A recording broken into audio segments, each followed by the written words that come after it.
Di pengacara istri dan anak Lukas NMB menegaskan bahwa istri dan anak Lukas diperiksa sebagai saksi bagi tersangka Rijanto Laka, bukan untuk Lukas NMB. Kita dipanggil 5 Oktober dalam kapasitas sebagai saksi untuk tersangka LE.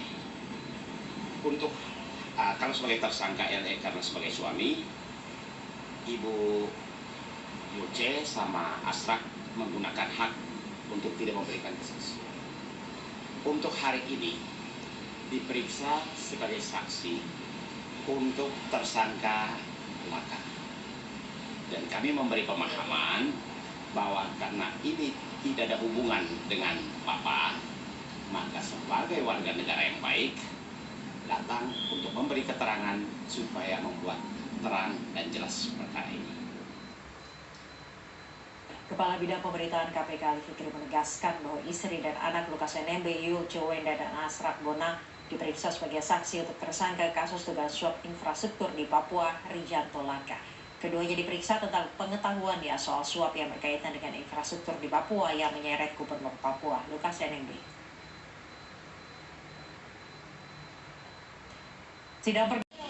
Ditemui di gedung KPK Jakarta, kuasa hukum Lukas NMB Petrus Balapationa menegaskan kondisi Lukas NMB saat ini kurang sehat dan kembali dirawat di RSPAD Gatot Subroto.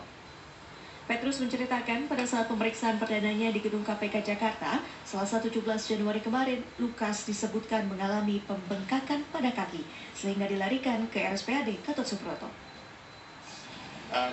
Kita sama-sama tahu bahwa beliau dibawa ke Gatot Subroto.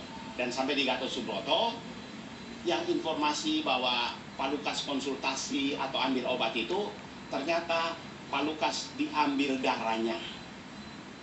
Lalu kembali lagi ke sini, setelah diambil darahnya, hasil dari laboratorium itu menyimpulkan bahwa Bapak Lukas harus dirawat. Makanya jam 9 malam dibawa kembali ke sana. Dan sekarang beliau ada di Gatot Subroto.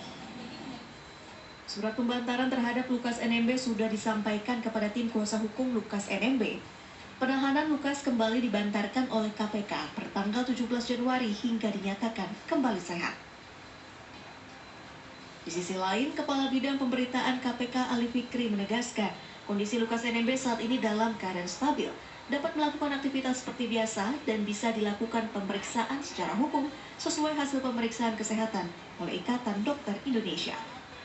Namun, KPK saat ini tetap memenuhi hak kesehatan Lukas sebagai tersangka sesuai Undang-Undang Nomor 8 Tahun 1981 tentang Kitab Undang-Undang Hukum Acara Pidana Pasal 50. Dalam hal ini KPK menegaskan, kesaksian Lukas bukan merupakan hal yang utama karena KPK sudah memiliki berbagai bukti kuat dan keterangan para saksi terkait dugaan suap dan gratifikasi yang dilakukan Lukas NMB.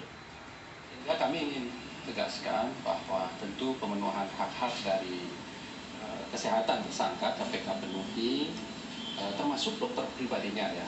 Dokter pribadinya juga kami nanti persilahkan untuk bisa mendampingi tersangka LE dan mengenai surat pembantaran juga kami pastikan sudah dikirimkan kepada pihak keluarga. Oleh karena itu, ditemui di gedung KPK Jakarta, kuasa hukum Lukas NMB Petrus Balapationa menegaskan kondisi Lukas NMB saat ini kurang sehat dan kembali dirawat di RSPAD Gatot Subroto. Petrus menceritakan pada saat pemeriksaan perdananya di gedung KPK Jakarta, Selasa 17 Januari kemarin, Lukas disebutkan mengalami pembengkakan pada kaki sehingga dilarikan ke RSPAD Gatot Subroto. Kita sama-sama tahu bahwa beliau dibawa ke Gatot Subroto. Dan sampai di Gatot Subroto, yang informasi bahwa Pak Lukas konsultasi atau ambil obat itu, ternyata Pak Lukas diambil darahnya. Lalu kembali lagi ke sini, setelah diambil darahnya, hasil dari laboratorium itu menyimpulkan bahwa Bapak Lukas harus dirawat. Makanya jam 9 malam dibawa kembali ke sana. Dan sekarang beliau ada di Gatot Subroto. Surat pembantaran terhadap Lukas NMB sudah disampaikan kepada tim kuasa hukum Lukas NMB. Penahanan Lukas kembali dibantarkan oleh KPK pertanggal 17 Januari hingga dinyatakan kembali sehat. Di sisi lain, Kepala Bidang Pemberitaan KPK Ali Fikri menegaskan kondisi Lukas NMB saat ini dalam keadaan stabil, dapat melakukan aktivitas seperti biasa dan bisa dilakukan pemeriksaan secara hukum sesuai hasil pemeriksaan kesehatan oleh Ikatan Dokter Indonesia. Namun, KPK saat ini tetap memenuhi hak kesehatan Lukas sebagai tersangka sesuai Undang-Undang Nomor 8 Tahun 1981 tentang Kitab Undang-Undang Hukum Acara Pidana Pasal 50.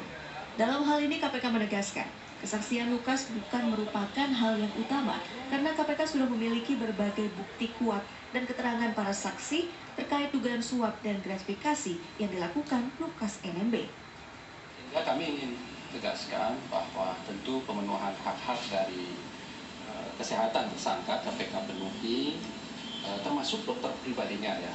Dokter pribadinya juga kami nanti persilahkan untuk bisa mendampingi tersangka LE dan mengenai surat pembantaran juga kami pastikan sudah dikirimkan kepada pihak keluarga.